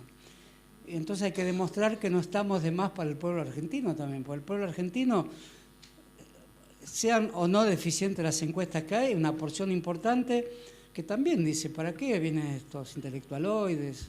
¿Para qué se gasta dinero en esto? El macrismo ha producido una pedagogía brutal y consistente. Fue una pedagogía tremenda como nadie produjo en la Argentina. La cultural, la vida universitaria, el sindicalista, en fin, son personas que se aprovechan de los demás, que no trabajan. Y dicen esto copiando la pobre vida de un Macri, la pobre vida de un Duhovne, de un Quintana, de un Pharmacity. Es decir, Pharmacity, no sé, cualquier empresa ejerce un poder de coacción sobre la vida popular muy grande. Las concesiones de cafés. Uno va a tomar café a Starbucks y te llaman por el nombre. ¿Por qué me llaman por el nombre?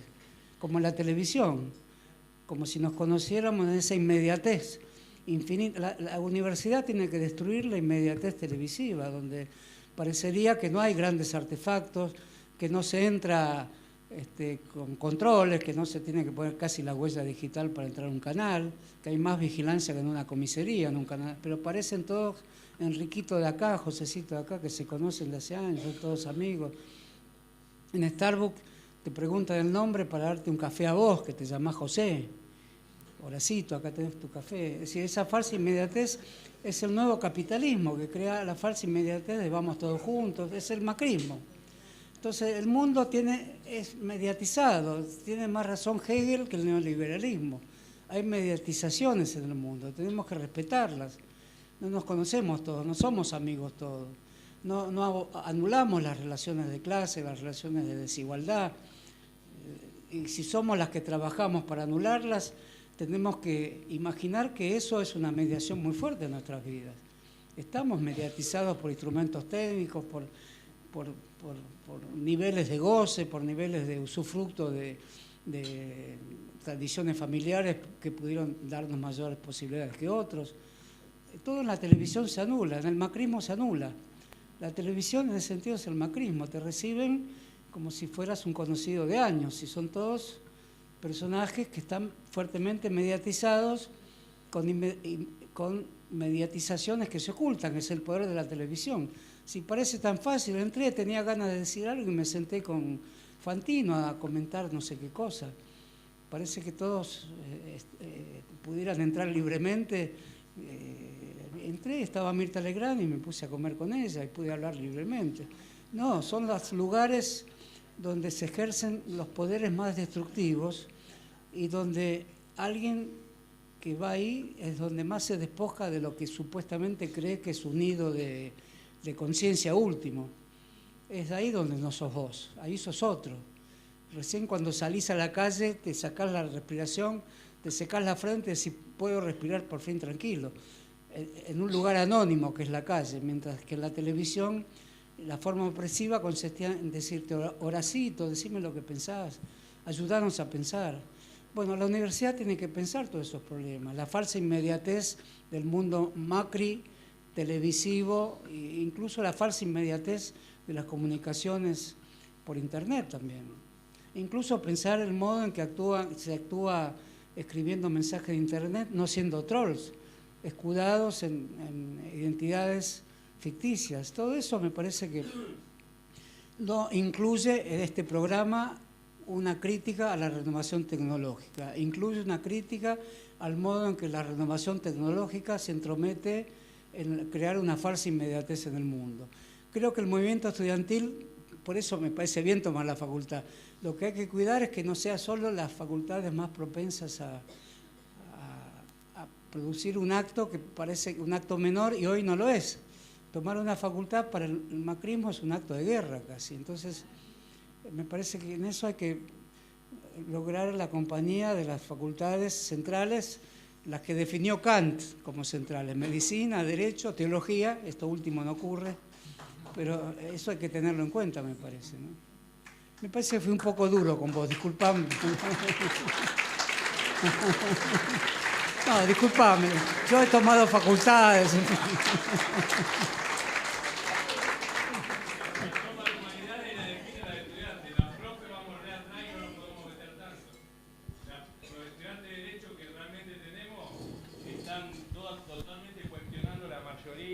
Que no estemos dando clases. ¿Qué va a hacer? Yo que más quisiera que cursar que lo tome derecho, ojalá que el ejemplo se contagie ya, pero que no sea así.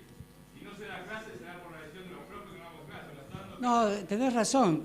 No podemos ignorar la toma como un instrumento de lucha, como la CGT no puede ignorar la huelga como un instrumento de lucha. Yo diría que la CGT está muy quedada respecto a eso, pero que hay que pensar el momento específico donde se hace una toma o una huelga, hay que pensarlo, sin duda. ¿Seguimos con las preguntas? ¿Sí? Celebro este tipo de ámbito en donde se puede reflexionar y pensar, ¿no? Felicito al SADOP por brindarnos este espacio. No, últimamente, ya que estamos reflexionando, me gustaría algún tipo de reflexión desde el peronismo, ¿no? Se está hablando mucho sobre, y escucho mucho en forma reiterativa, mucho referente del peronismo, lucha de clases, permanentemente. Cosa que, por lo menos hasta donde yo sé y dentro de lo que es mi formación doctrinaria, no es parte de la doctrina peronista la lucha de clases.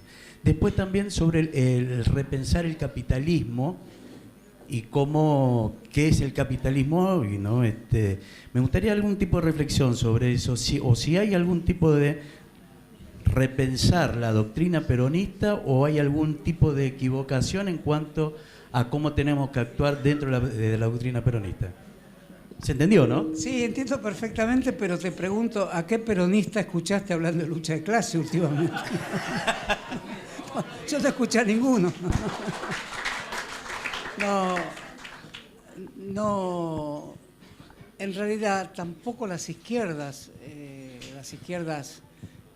parlamentarias, digamos, porque es difícil definir este momento de revolución mundial, donde incluso cobra cada vez más importancia la discusión climática, no podemos ignorarla.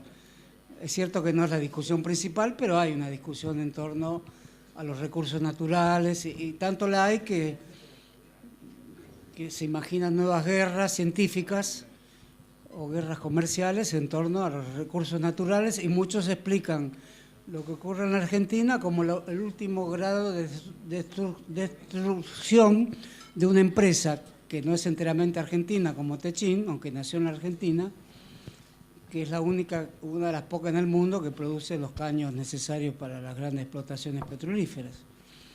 Y aunque es una explicación un poco conspirativa, digamos, esta investigación judicial estaría destinada a librar el campo de la producción argentina a nuevas empresas que traten en serio los recursos naturales, Vaca Muerta, los acuíferos, el litio en el norte argentino.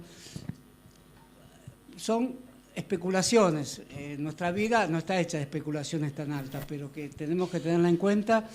Esto hace que la idea de lucha de clases haya pasado un poco a un lugar de consideración menos importante para definir lo que pasa en lo que diríamos que es la sustentación igualitaria en las naciones y el destino de la democracia misma, que está en juego, con el macrismo está en juego. No se acabó el espacio público, sería un error, porque existe esta reunión, es el espacio público, pero si es por el macrismo esto tampoco debería existir. No pueden sacar todo el espacio público, porque incluso en Estados Unidos existe un espacio público más grande que acá incluso. Entonces, es cierto que el peronismo, el concepto de lucha de clases nunca estuvo, pero hubo una izquierda peronista donde sí estuvo. Lo que habría que preguntar es si el propio Perón, ¿qué hizo con ese concepto?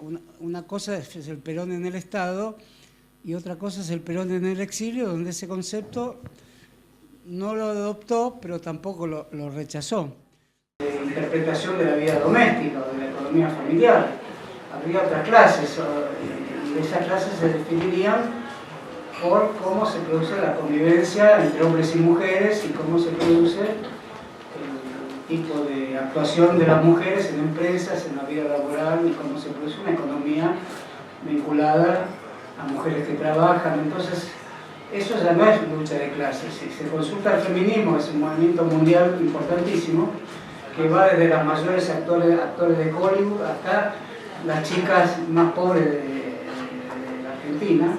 El feminismo recorre todas las clases sociales, por lo tanto debilita la idea de clase social y coloca la cuestión femenina como una cuestión política central, no clasista. Pero no debilita la discusión por el poder. No, pero no es clasista. Los movimientos clasistas al mismo tiempo hoy se refugiaron en grupos trotskistas que en Argentina no son menores. El PTS y otros grupos trotskistas son parlamentarios, por lo tanto son grupos clasistas que presentan listas en algunos sindicatos, precisamente en los sindicatos más vinculados a la centro-izquierda, como el CTA y otros. Es más difícil presentar una lista en camionero, pero actúan parlamentariamente, tienen diputados, curiosamente en Salta, provincia conservadora por excelencia, tienen un diputado nacional. Y hablan de lucha de clases con un cierto tipo de audiencia que existe en la Argentina. Es cierto que no es un tópico, digamos, del movimiento peronista, pero no me parece que haya que ignorar que fue un gran concepto de los movimientos mundiales que se basaron en esas experiencias y que al mismo tiempo hay que verlas también en su enorme fracaso. La caída de la Unión Soviética no fue cualquier cosa. Cualquier peronista no puede ser tan despreocupado respecto a que el propio Perón consideró muy... Perón tuvo interpretaciones muy avanzadas respecto a la Unión Soviética de su época. Estuvo bien claro a quién tenía que mandar el embajador, quién no tenía que tratar con la Unión Soviética de la época. La tercera posición tiene en cuenta que existe la Unión Soviética en Estados Unidos, pero era un geopolítico. El conocimiento geopolítico no es un conocimiento clasista, es un conocimiento de lucha entre naciones o de bloques regionales económicos y nacionales también. Entonces hoy me parece que estamos en un momento de grandes indecisiones para las grandes fórmulas teóricas, porque hay una evidencia que el nuevo capitalismo tecnológico prácticamente desdeña la vida obrera, no precisa. La amenaza de la robotización es una amenaza real.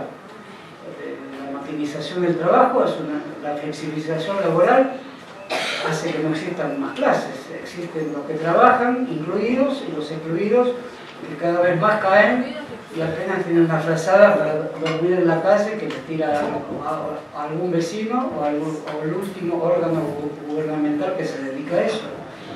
Entonces, habría que sustituir incluso esa idea de clase, que tuvo mucha energía. Hay que pensar que grandes convulsiones mundiales se originaron por esa idea. No puede ser indiferente a ningún luchador social esa idea. Solo que me da la impresión que hoy no llegaríamos muy lejos si hiciéramos políticas clasistas, tal como lo dijo el peronismo. Pero ocurre que en el peronismo hubo políticas clasistas. No de las teorías de clases oriundas del marxismo, pero hubo el peronismo de izquierda, el peronismo de base, los grupos de los 70 que fueron aceptados por Perón por distintas razones, se dirá que por conveniencia, pero el peronismo tiene inscrito en su seno, si negáramos eso, no seríamos adecuadamente intérpretes de la vida del peronismo. Tiene inscrito a todos los que asumieron el peronismo desde un conjunto de ideas que originariamente no pertenecían al peronismo. Y cuando asumen el peronismo personas que venían del anarquismo, del socialismo, del comunismo, dejan del peronismo marcas que la doctrina peronista resiste a asumirlas. Pero el propio Perón las asume y el peronista común y corriente también sabe que esas existen porque las encuentra en su sindicato, las encuentra en su trabajo. Entonces el peronismo tiene que demostrar que llegó a un punto de síntesis superior respecto a las ideologías mundiales en relación a la justicia social. Tiene que seguir demostrándolo, no está escrito que esto se haya demostrado para siempre. Tiene que seguir demostrándolo y me parece que el kirchnerismo fue un esfuerzo demostrativo en ese sentido, pero la revolución técnica digital, el modo en que vemos televisión, el modo en que escribimos en pantallas, el modo en que vamos al cine, todo eso origina clases de consumo que han ahogado la vieja idea clasista que había un sujeto proletario en la historia. ¿Quién es el sujeto de la historia hoy? El movimiento feminista no aceptaría eso, diría que son las mujeres. El macrismo pone el sujeto en el empresario meritocrático. Los que ponemos el sujeto en los pueblos, no hacemos del pueblo una categoría abstracta. El concepto de pueblo es una síntesis de muchas determinaciones específicas donde entran a la manera de una gran alianza situaciones laborales y situaciones existenciales diferentes. Y ahí lo que queda de la vieja clase trabajadora, que está muchas veces en el gremio metalúrgico o en el textil, todavía hay viejas fábricas, ¿no es? Que todo se produce por computadoras. Todavía hay viejos obreros de viejo estilo. Por lo tanto, hay algo de clases sociales, de las viejas clases sociales. La diferencia es que el peronismo las consideró sujetos de una gran alianza nacional, no sujetos de la historia. El sujeto de la historia del peronismo es la alianza de clases. Bueno, hoy me parece que la alianza de clases puede seguir siendo sostenida, ¿por qué no? Pero tiene que ser resguardada por nuevas elaboraciones críticas que aún están por verse. Si cae la universidad va a ser muy grave, porque cae la posibilidad de que estos temas los tomen los universitarios.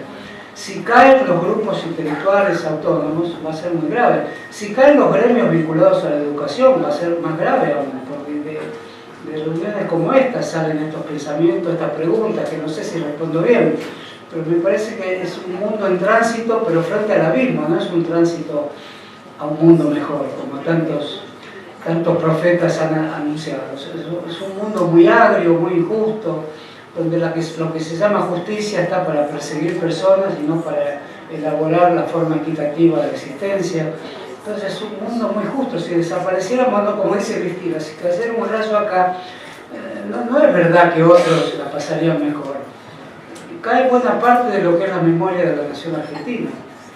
Entonces tenemos que resguardar eso sin pensar en... Y aquí también voy a decir algo que puede no caer bien, pero las doctrinas no pueden ser cerradas, están para... se abren al mundo. Eso no debemos citar al propio Perón en ese sentido. Perón volvió más ecologista de lo que era cuando estuvo en el gobierno. ¿Por qué? Porque vio en Europa, volvió amistoso hacia el movimiento estudiantil francés. Cuando vio que aquí se ponía dura su situación con el movimiento juvenil, que era un movimiento armado, Perón extrajo de sí al Perón más adusto respecto a esa movilización, porque realmente todo eso no ha sido saldado. Por lo menos para mí no ha sido...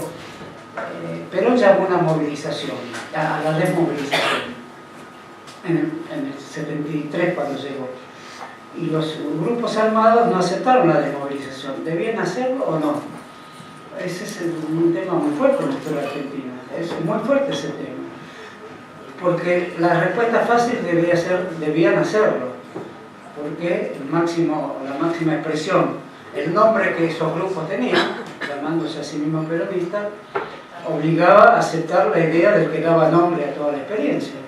Y sin embargo no lo hacen, porque esa experiencia había sido muy dura, había mártires, había leyendas propias ya. Entonces, ¿cómo se podía resolver eso? Es un hierro candente en la historia argentina hoy. Nos engañaríamos si creyéramos que eso ha sido resuelto. Tanto no ha sido resuelto que el kirchnerismo, que surge de una experiencia en La Plata, de grupos que se apartan de la vida más activa, que era la lucha armada, como hicieron Néstor y Cristina, que se apartaron. Sin embargo, les achacan a ellos, que hoy Clarín los ve como si fueran los temibles guerrilleros de los 70, cuando en los mismos 70 ellos dejaron claro que se apartaban de ese tipo de militancia, lo dejaron absolutamente claro. Entonces, por más que hagas, siempre va a haber en la imaginación de Morales Solá o de Paño o del editorial de turno de La Nación, siempre va a haber algo que amenaza al capitalismo. Por eso, con la expresión capitalismo, yo le respondería que claro, el capitalismo es la revolución técnica, no se puede ser anticapitalista fácil. No se puede ser porque el capitalismo, como está en el manifiesto de Marx, es superior a los acueductos romanos, dice. La maquinaria, desvía los ríos, construye ferrocarriles, eso uno no puede decir, estoy al margen de eso. Me voy al bosque, me cocino con leña talando árboles y chao. Si uno vive en una ciudad no puede ignorar eso. No puede ignorar que el capitalismo produjo eso. Y al mismo tiempo su reverso es la miseria, es la pobreza, es lo que denunció el peronismo tantas veces, formulando un capitalismo nacional. Bueno, hoy no sé si un capitalismo nacional. La expresión está en jaque también, porque el neoliberalismo es mucho más que el capitalismo. Las finanzas, por ejemplo, el movimiento circular de las finanzas, con el dólar a futuro, es el movimiento la Big Data, digamos, lo que se llama la gran información, el gran bloque de información, la nube, se mueve igual que las finanzas. los medios de comunicación mueven los datos, la información, igual que los datos de las finanzas, son cotizaciones. La audiencia es una cotización y al mismo tiempo las cotizaciones son como audiencias, son formas de cautiverio. Entonces, en ese sentido hay algo más que el capitalismo. El capitalismo contra el cual lucharon comunistas, peronistas, combatiendo el capital, como decía la marcha, es casi una antiguaya ya. El empresario, con mayor o menor sensibilidad, que reprime la huelga, llama a la policía, eso casi no existe ya. Eso está en extinción en todo el mundo. Y donde no está en extinción, lo ponen en extinción las formas neoliberales que producen el trabajo inmaterial, como se lo ha llamado últimamente. Es decir, no es el trabajo inmaterial, es el trabajo en las redes, es el trabajo simbólico, es el trabajo de los educadores de los símbolos, que no somos nosotros.